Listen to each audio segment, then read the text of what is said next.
In the headlines, Senate approves President Tinubu's appointment of 20 special advisors. Nigerian Labour Congress suspends planned nationwide strike after meeting in Aso Rock. And on the foreign scene, normalcy slowly returns in Senegal following deadly protest. Hello and welcome to Trust News Update. I am Abdurrahman Omar. Thanks for joining.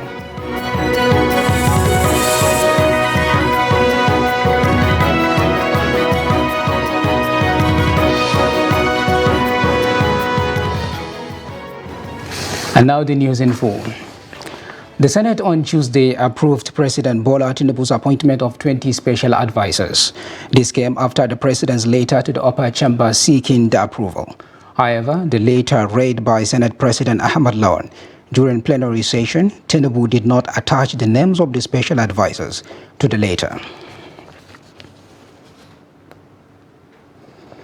A lawmaker-elect representing Kano South Senatorial District under the platform of New Nigeria People Party, Senator Sumaila Kawu, has frowned upon the imposition of principal and presiding officers in the 10th National Assembly. Senator Kawu stated that only elected lawmakers will decide who emerge as presiding officers in both the Senate and the House of Representatives. He stressed that external interference into the election of leadership of the 10th National Assembly will be resisted by a majority of the federal lawmakers elect at both chambers. Available information revealed that some desperate politicians are planning to undermine, to use undemocratic means to impose lawmakers of their choice to become presiding officers against the wish of the majority. This move is undemocratic, unacceptable, and dangerous to our democracy, as well as the nation as whole, which I am urging you as the critical stakeholders in the political development of Nigeria to join hands with us in fighting imposition, fighting impunity, fighting any undemocratic tendency which undermine the constitution and the psyche of Nigerians. In the meantime, Rivers State Governor Similayo Fubara on Monday inaugurated the 10th State Assembly at the chambers of the Legislative Complex in Port Harcourt. The governor cited Section 105, subsection 3 of the Constitution of the Federal Republic of Nigeria 1999 as amended, which conferred on him the powers to dissolve the previous assembly, in this case, the 9th Assembly, and simultaneously proclaimed the 10th, which will begin by electing principal officers of the House. The governor inaugurated 32 members of the State Assembly, which comprises of 26 male and 6 female members, respectively. I, Similayo Fubara, Governor of Rivers State, in exercise of the power bestowed upon me by Section 105, subsection 3, as aforesaid, and of all other powers, enabling me in that behalf, hereby proclaim that the first section of the 10th Rivers State Assembly holds 10:00 a.m. on this day, Monday the 5th June 2023. I hereby declare the House inaugurated.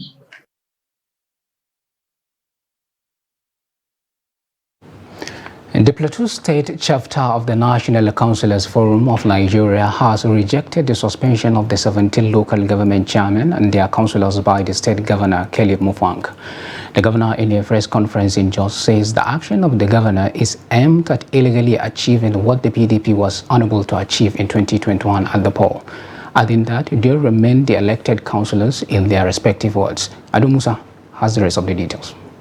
Disagreement between the state government and members of the opposition All Progressive Congress has continued to raise doubts, especially after the suspension of the 17 local government chairmen and their councillors in the state.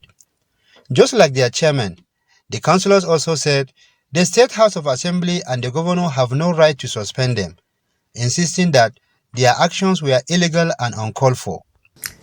We are aware that there is no provision in the Plateau State Local Government Law and the Constitution of the Federal Republic of Nigeria that empowers the governor or the Plateau State House of Assembly to pass resolution or an advisory or recommendation to suspend democratic structures at the local governments.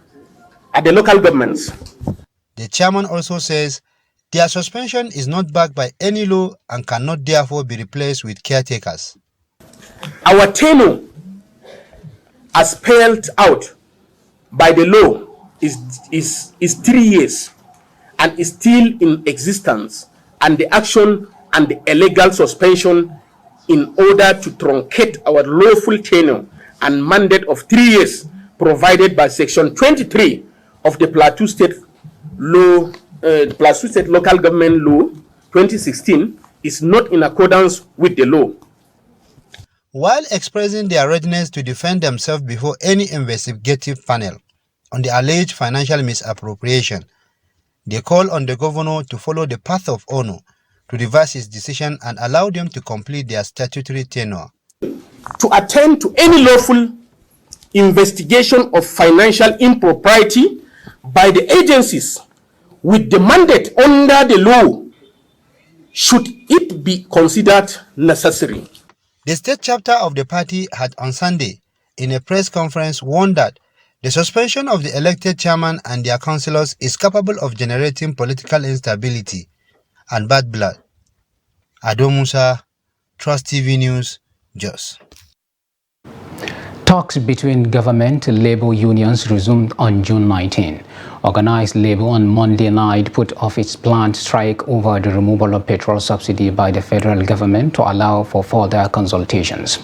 The decision was announced after a long meeting between representatives of government and leaders of the Trade Union Congress, TUC, and Nigerian Labour Congress, NLC. Both sides also agreed to establish a joint committee to review the proposal for wage increase and establish a framework and timeline for implementation. Kendi Amadou reports. The country continues to wade through the blowback of President Bola Tinubu's declaration on May 29 that fuel subsidy is gone. Monday's meeting was a follow-up to two earlier meetings on May 31 and June 4. At the end of the meeting, some resolutions were reached, including the establishment of a joint committee to review the proposal for wage increase and the review of the World Bank financed cash transfer scheme to include low-income earners in the program. As you are aware, the $800 million loan did not really capture the low-income government workers. So we basically will be talking about how to include them in that scheme. What is paramount is that for now, the strike has been put on hold. The parties agreed as follows. 1, the NLC is to suspend the notice of strike forthwith to enable further consultations. Both sides have agreed to certain long-term processes: the revival of the compressed natural gas conversion program, the establishment of a framework for completion of the rehabilitation of the nation's refineries, and review of issues hindering effective delivery in the education sector. The federal government is also expected to provide a framework for the maintenance of roads and expansion of rail networks across the country. And we from Labour, all we want to encourage government is to take this seriously, because this government is just coming. This may be the first agreement that is being signed by this government that was inaugurated on May 29 by President Tinubu's administration. So I want us to commit to get these issues resolved as soon as possible. It would seem the demand for the pump price of fuel to return to status quo has been shelved. Labour is even looking at cheaper alternatives of energy. Deposit here can sustain the country for the next 500 years. You see, clean energy, eco-friendly, and cheaper. I think the whole battle we are having now is the issue of the cost being at 500. And by our last meeting, during Silva's time, we were talking about 90, 90 naira. So if this government achieves an option or alternative that is even under 90 or 120 or whatever, I think every one of you will be clapping for them. Meanwhile, the TUC and NLC will continue to engage the federal government to ensure closure on these resolutions. From State House Abuja, Kehinde Amudu, Trust TV News. Bank customers in Lagos won some commercial bank sanction for excessive charges on their customers' accounts. They said the charges make life even more difficult for people trying to save money for rainy days. Victoria Teklo samples the opinion of residents on transaction charges. All commercial deposit banks in Nigeria charge on every service rendered, as expected. However, over time this has plagued the experiences of their customers, as some charges are mostly hidden and excessively unnecessary. To this end, many Nigerian citizens therefore call on the government to place sanctions on their banks, who extort their customers through frequent but unexplained charges. Government should place sanction on bank because the way they are deducting from POS, we say, let's make use of POS. POS will charge you and bank will still charge you. So the money that they are cutting from an ATM every week, somebody like me, I'm not using ATM, but I still yet they still charge me. The new government should help us out. Yeah, they should help us out. The charges should reduce. There are some charges that are not necessary. They are not necessary. So I think the new government should help us. Some say charge on automated teller machine card is as high as 1,100 naira, and yet some banks are still charging on every transaction done on the debit card. And some don't even make use of the debit card, and yet a sum of 2,000 naira will be deducted from the account. They are making things worse for more especially the poor people. There are people who don't feed 3 times a day. So let's assume now I transfer 10,000 naira to somebody. When he wants to collect it, they will still charge it. They will charge me and they will charge the person. A double ration. Is it fair? You don't punish people like that. Even in a developed country, you don't see such. I don't know what they are maintaining for me. It is my own personal card. I still paid 1,100 to collect the card. So what are they maintaining on the card? Are they putting money in there? Are they servicing the card? I don't even know. So that is just that card. And from the message, they used to even debit you unnecessary. It was what I said that you won't see the debit. You cannot see the debit directly until you check your application that, let me just check my details on what transpired. You will now see 5 naira, 10 naira, 20 naira, 15 naira, which will not be charged directly to your SMS. Residents believe that if bank charges are reduced, it will lead to stimulate economic growth and raise customer confidence.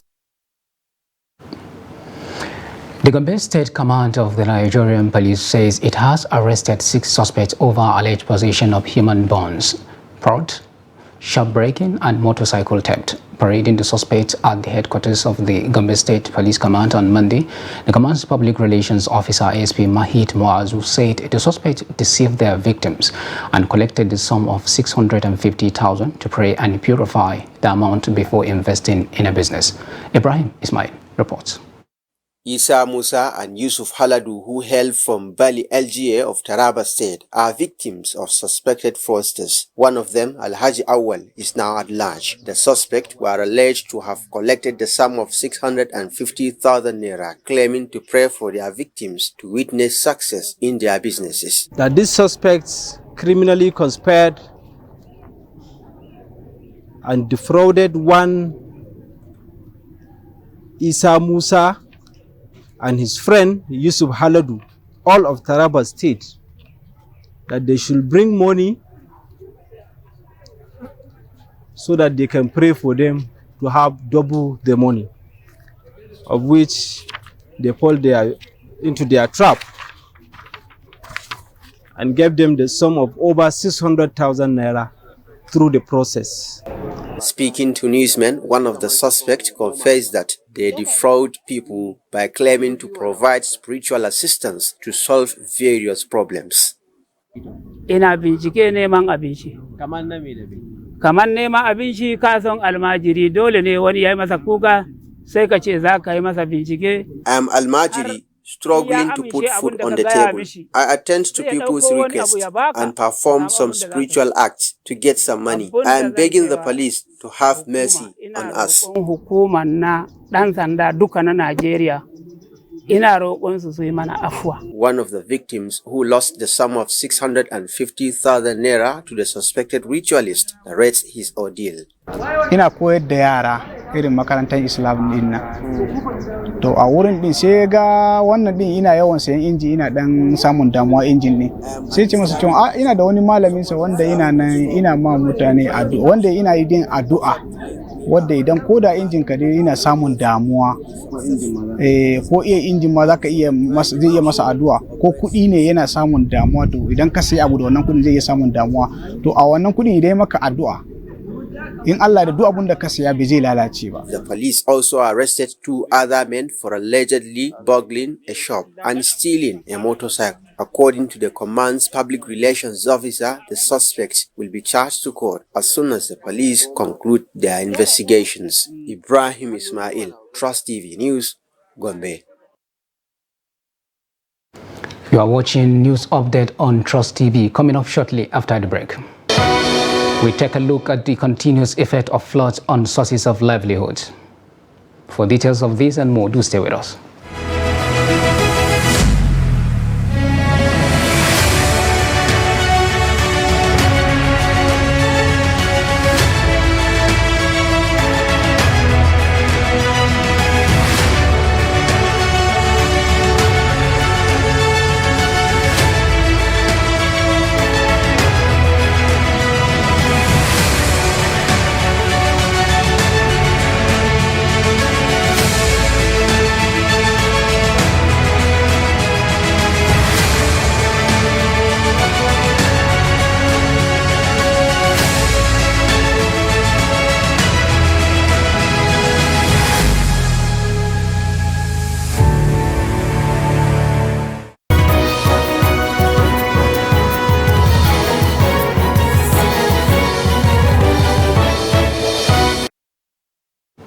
Welcome back, and if you are just joining us, this is News Update on Trust TV. Now we take a look at the recap of our top stories. Senate approves President Tinubu's appointment of 20 special advisors.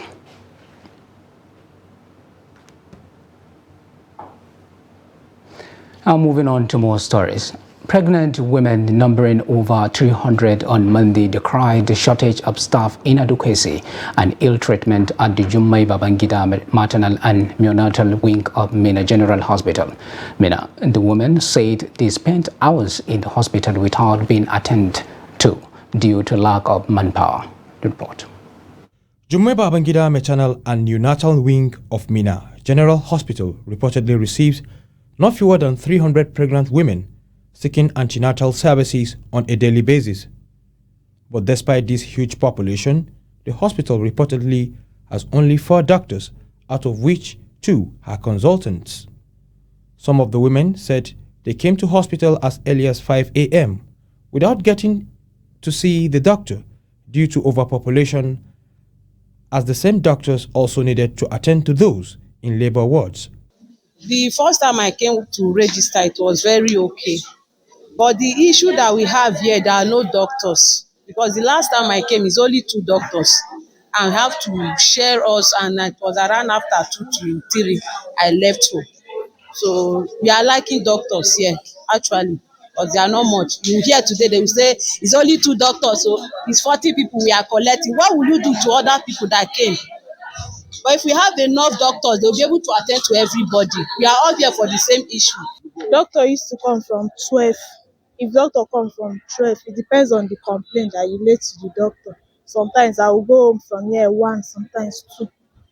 One of the hospital staff who spoke on condition of anonymity told Trust TV that none of them had gone on leave in the last 1 year due to shortage of doctors and nurses at the hospital.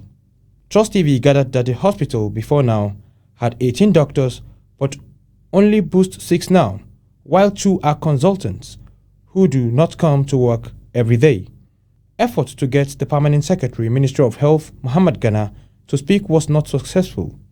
When our correspondent visited the ministry, he was said to be away on an engagement.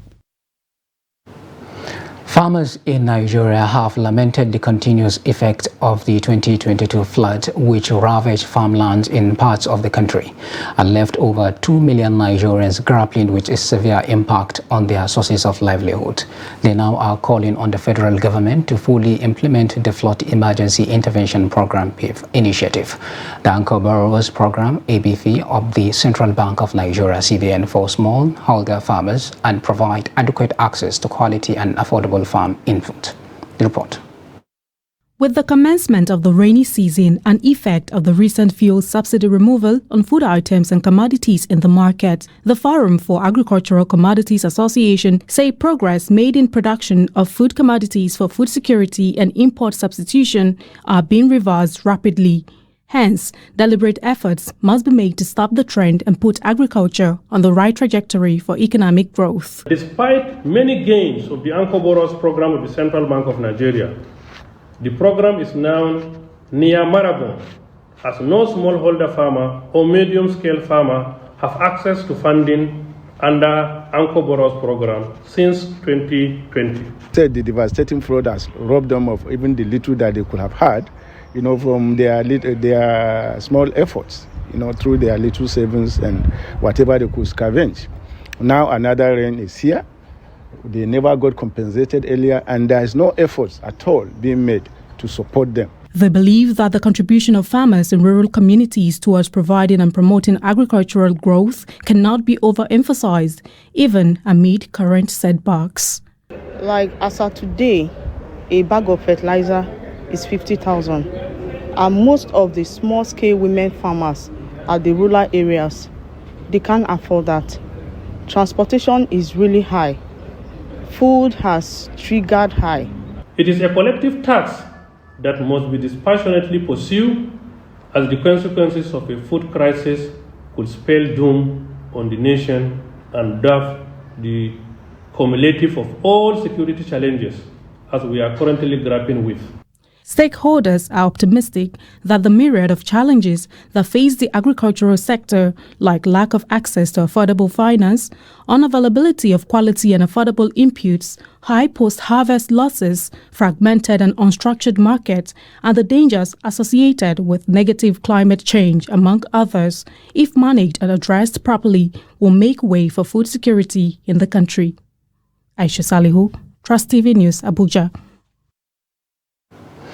On foreign scene, normalcy is finally settling in Senegal after deadly confrontations between the police and the supporters of the embattled opposition leader Ousmane Sonko after a Dakar court found him guilty on charges of corrupting the youth. The bustling city once again came back to its usual routine with informal establishments, which accounts for a larger percentage of workers resuming their activities.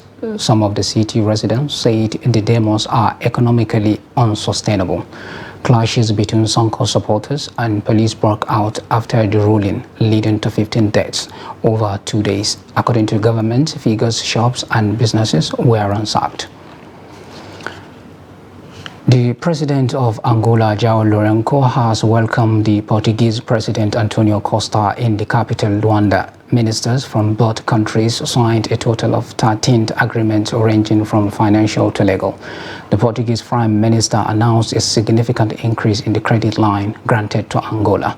The cooperation program signed between Portugal and Angola will last until 2027.